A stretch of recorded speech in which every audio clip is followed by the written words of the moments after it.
नहीं है। और आज हुकूमत से जाकर कह देना कि वो औकात में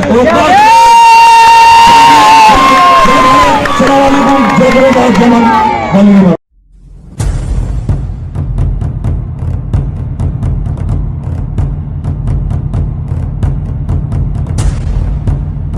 कि आज दलित और मुस्लिम के बच्चे संविधान को हाथ में लेकर आए हैं। अत्याचार बर्दाश्त नहीं किया जाएगा। जय भीम, जय भीम, जय भीम, जय भीम, जय भीम, जय भीम। बहुत बहुत धन्यवाद।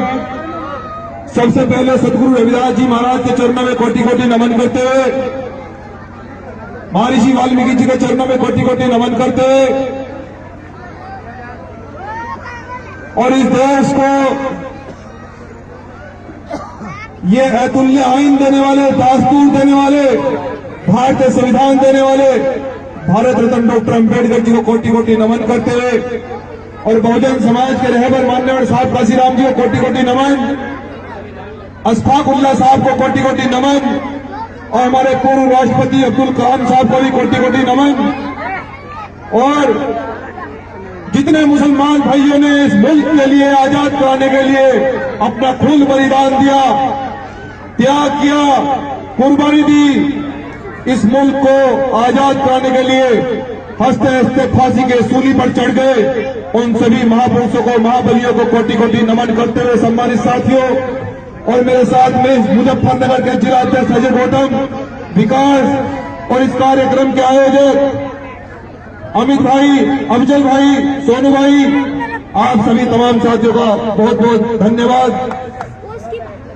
साथियों, आज आप लोगों ने रथ पर सवार करके अपने भाई को मुजफ्फरनगर की धरती पर, मुसलमान भाइयों, जो आप लोगों ने सम्मान देने का काम किया, भीम आर्मी का एक छोटा सा सिपाही आपको ये पैगाम देने के लिए आया है कि इस देश के अंदर जितने भी फिरका परस्त ताकते हैं, जिन्होंने जुल्म की आंधियां चलाई, जिन्होंने हिंदू और मुसलमान के नाम पर जहर घोलने का काम किया, आज एक भीम आर्मी का सिपाही संविधान को हाथ में लेकर यह बताने के लिए आया है कि इस देश के अंदर सभी जाति और मजहबों को बराबर, संविधान में सबको सम्मान दिया गया है, संविधान में सबको बराबर रखा गया है।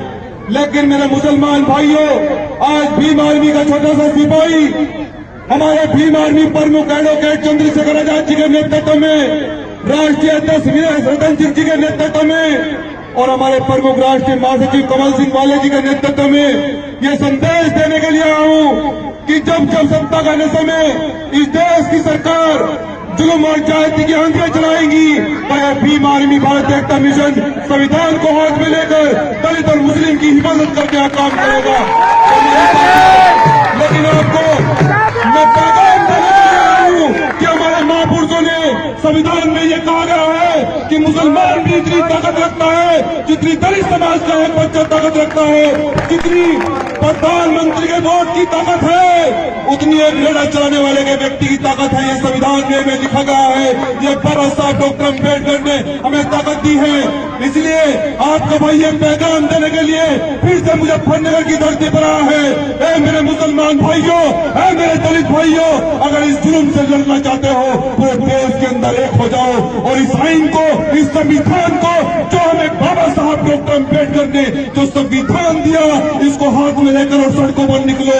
जो लोग जुल्म की आंधियां चला रहे हैं उनको मजबूती से उनके साथ में निपटा जाएगा। हम अपने अधिकार, जो हमारे अधिकार, जिस प्रकार से इस सरकार ने एनआरसी को लागू कराकर, सीओ को लागू कराकर जो कह रहे हैं इस देश के अंदर कि मुसलमान भाई को इस देश की सदस्यता का प्रमाण पत्र दिखाना पड़ेगा। और हम बता देना चाहते हैं कि ये देखो तुम्हारा बाप आया है संविधान तुम्हारा इलाज करने, जो हमसे सदस्यता मांगेगा उसके सामने संविधान रख के बात करेंगे, संविधान के अनुसार बात करेंगे।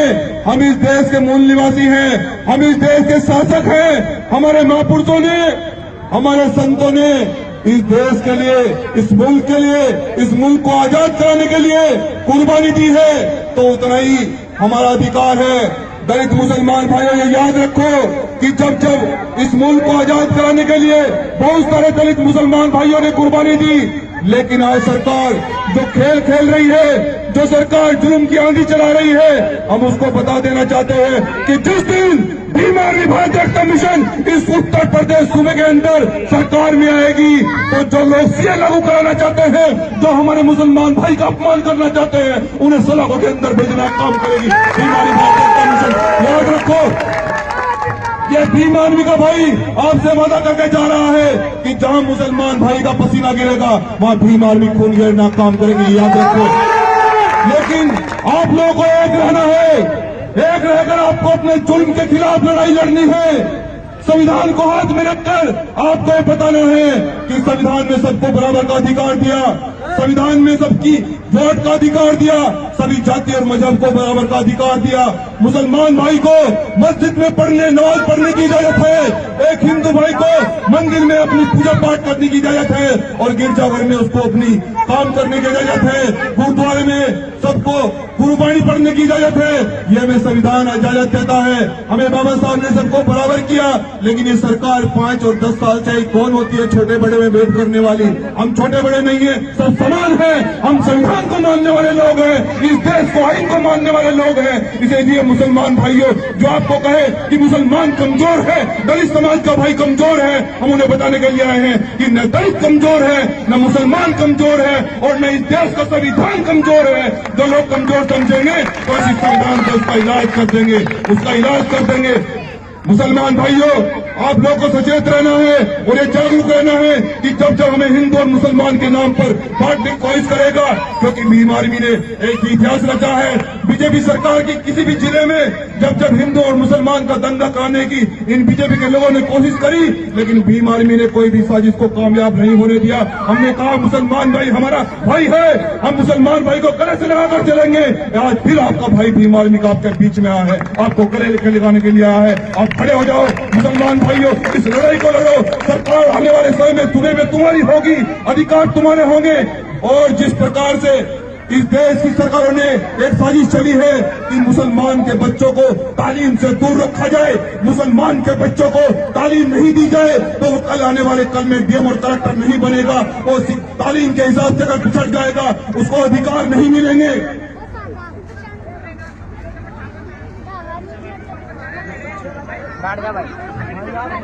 जितनी भी इस देश के उत्तर प्रदेश के अंदर बड़ी बड़ी यूनिवर्सिटियां हैं, बड़े बड़े मदरसे हैं, एक हमारे भाई ने समाजवादी के नेता बड़े भाई आजम खान जी ने बहुत बड़ी यूनिवर्सिटी रामपुर के अंदर जो चल रही थी, सरकार ने उस पर झूठे मुकदमे लगाकर इसलिए बंद करने का काम किया कि वो मुसलमान भाई की यूनिवर्सिटी है, वहाँ मुसलमान के बच्चे तालीम लेते हैं। लेकिन हम आपसे वादा कर रहा है एक भीम आर्मी का सिपाही कि जिस दिन भीम आर्मी की सूबे में सरकार बनेगी और बड़ी बड़ी यूनिवर्सिटियों को जन्म दिया जाएगा और बड़े बड़े मदरसों को जन्म दिया जाएगा, ये वादा कर रहे हैं। क्योंकि तालीम हमारा संवैधानिक अधिकार है, तालीम देना हमारा संविधान अधिकार है। संविधान में सबको शिक्षा का अधिकार दिया गया है। तो इस देश की सरकार कौन होती है हमें तालीम से दूर रखने वाली?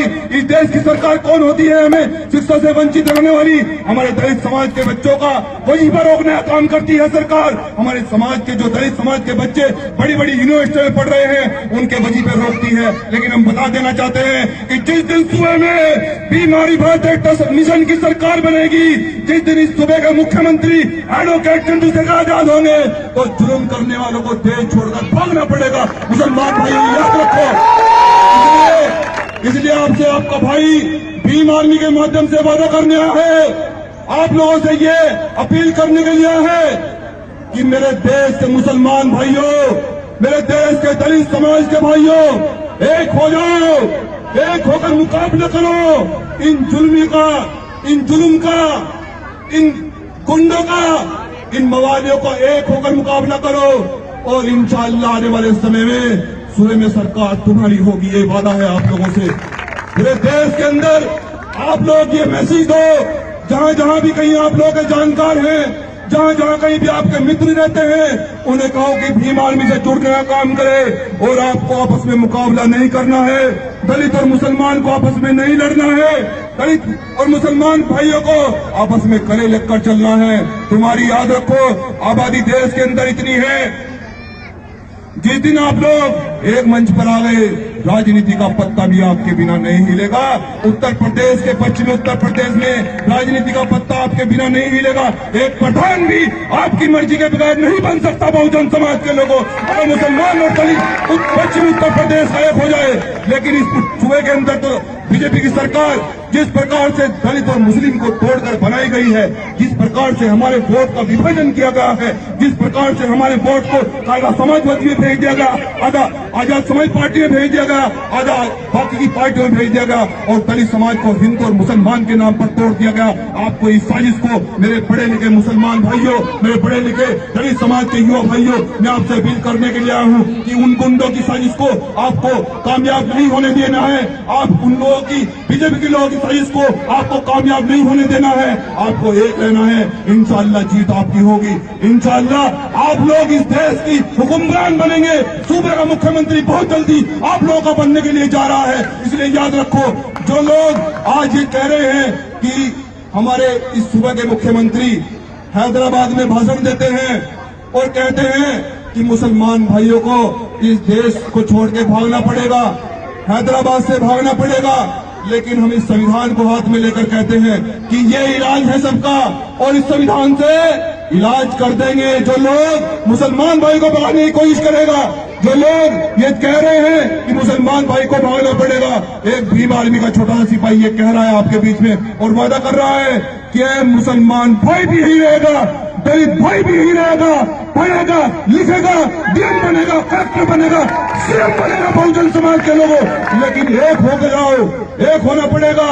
इस सरकार के खिलाफ अगर एक नहीं हो गए तो आने वाला समय बहुत कठिन है। याद रखो, हम लोग वोट मांगने नहीं आएंगे, ये भीम आर्मी के लोग हैं, आपको जगाने के लिए आए हैं। और जब जब आपकी सम्मान के लिए, मुसलमान भाइयों आपके अधिकारों के लिए हमने 2 अप्रैल को सरकार को झुकाने का काम किया, कई बार सरकार को झुकाया। देश के अंदर किसान मजदूर आंदोलन चल रहा है, उसमें मजबूती से साथ दिया और ये कहा सरकार की इतनी औकात नहीं कि हमारे लोगों के साथ में ज्यादती करे। तो भीम आर्मी इस देश के अंदर एक जनतंत्र है। इस देश के अंदर सबसे बड़ा अगर कोई जनतंत्र है तो वह भीम आर्मी भारत एकता मिशन है और जनतंत्र से बड़ा कुछ नहीं होता। जनता प्रधानमंत्री को भी बदल सकती है, जनता मुख्यमंत्री को भी बदल सकती है। तो इसके अंदर, इस देश के अंदर सबसे ज्यादा आबादी कौन है? इस देश के अंदर सबसे ज्यादा आबादी दलित और मुस्लिम की है।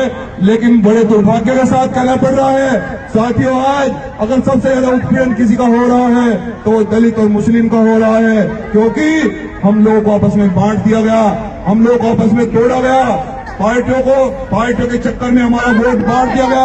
आपको बटना नहीं है, आपको सामाजिक स्तर पर एक रहना है। और ये आपका भाई आपसे वादा कर रहा है कि जब जब मुसलमान भाई के सम्मान के लिए, जब जब उसके अधिकार के लिए, जब जब उसकी तालीम के लिए, अभी आजम खान जी को जब इस प्रदेश की सरकार ने जेल में भेजा तो किसी की हिम्मत नहीं हुई कोई नेता बोले, लेकिन हमारे भीम आर्मी के प्रमुख एडवोकेट चंद्रशेखर आजाद जी ने जेल के बाहर ही खड़े होकर कहा कि आजम खान हमारा भाई है, वो आजाद समाज पार्टी में क्यों न हो, लेकिन हमारा भाई है, उसकी लड़ाई को मजबूती से लड़ा जाएगा।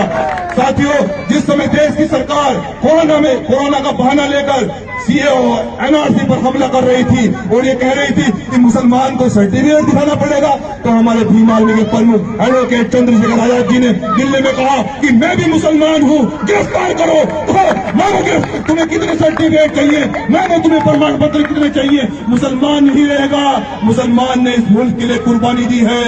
अशफाकुल्लाह साहब को भूलने की कोशिश मत करो, अब्दुल कलाम साहब को भूलने की कोशिश मत करो, बाबा साहब डॉक्टर अम्बेडकर जी को भूलने की कोशिश मत करो।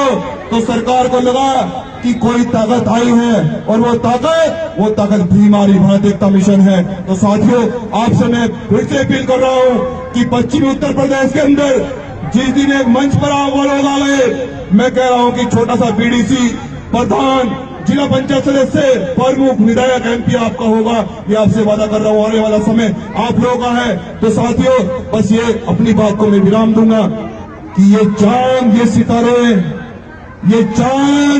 सितारे मेरे साथ में रहे जब तक तुम्हारा हाथ हमारे हाथ में रहे और साग से टूट कर गिर जाए वो पत्ते नहीं है।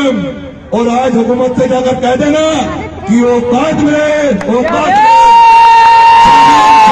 जय भारत, सलाम वालेकुम, जय भारत, जय मन, बोलिए महाराज।